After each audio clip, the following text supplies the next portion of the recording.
Dire warning from Newsom helped turn California recall tide. An ominous forward message issued by California Governor Gavin Newsom's campaign on the morning of August 5 served as the shock Democrats needed to take seriously a recall election that could remove him from office. This recall is closed. Newsom's warning in a fundraising email came just days after a poll indicated the once popular Democratic governor, who was elected in a 2018 landslide, was facing the unthinkable prospect of losing his job.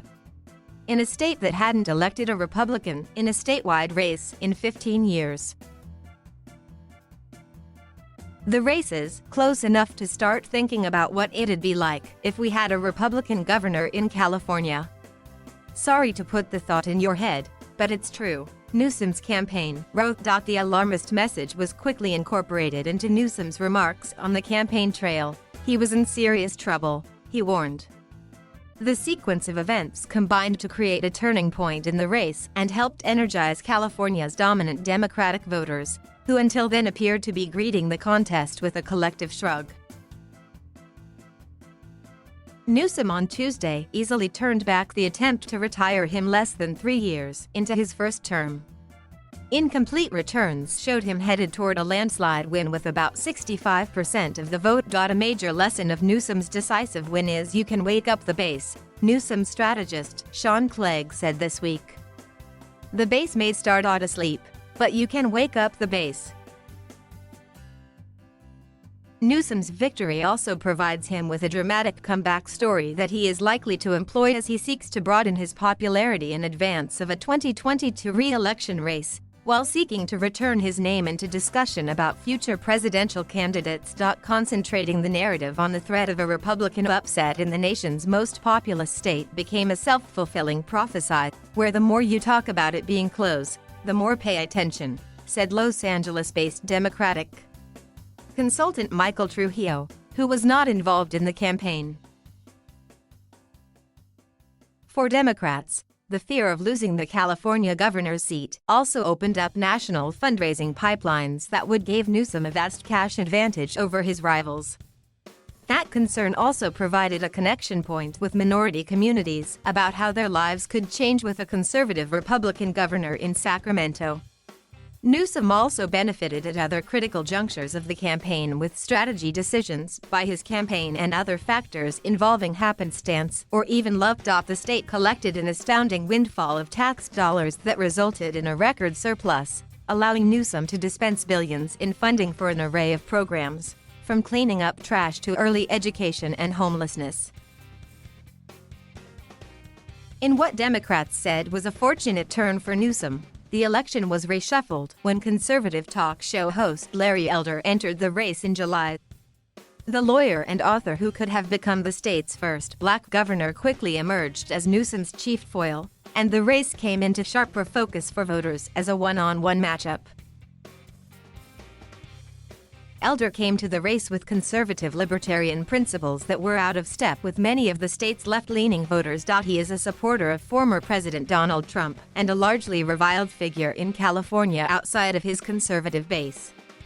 Elder is critical of the landmark Roe v. Wade decision on abortion rights, has spoken in opposition to the minimum wage, and promised to erase state vaccine and mask mandates that Newsom has insisted save lives. With Elder in the race, Newsom seized the opportunity to frame the election as a competition between two radically different visions for California's future.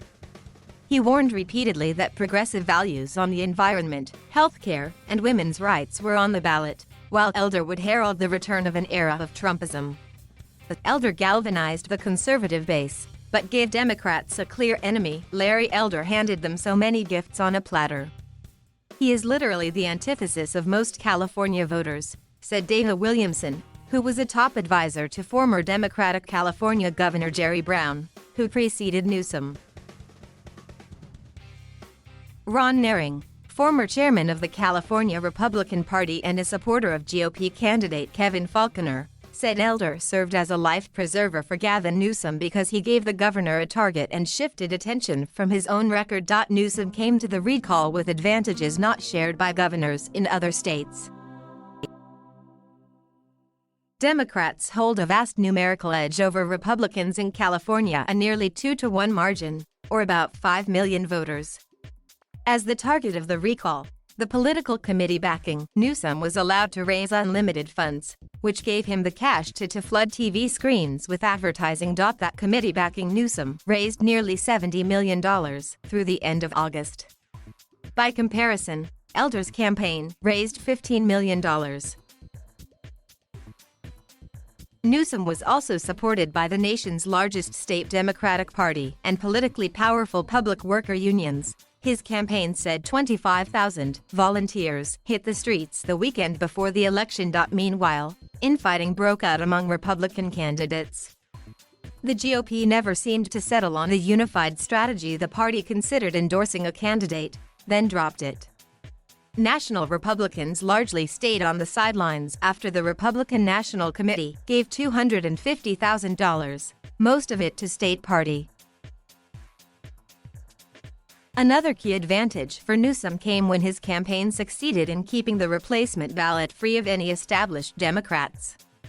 Newsom's strategists were wary of the historical context. Voters in a 2003 recall election ousted Democrat Gray Davis, who faced an inter-party challenge from Lieutenant Governor Cruz Bustamante.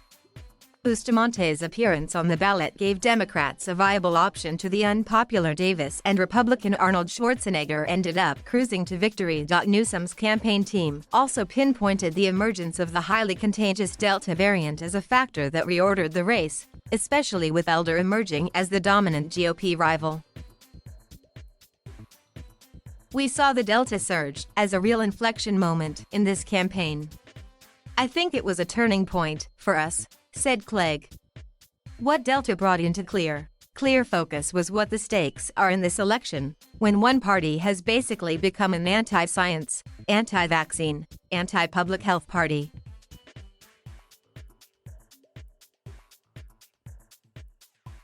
Thank you for watching. Please subscribe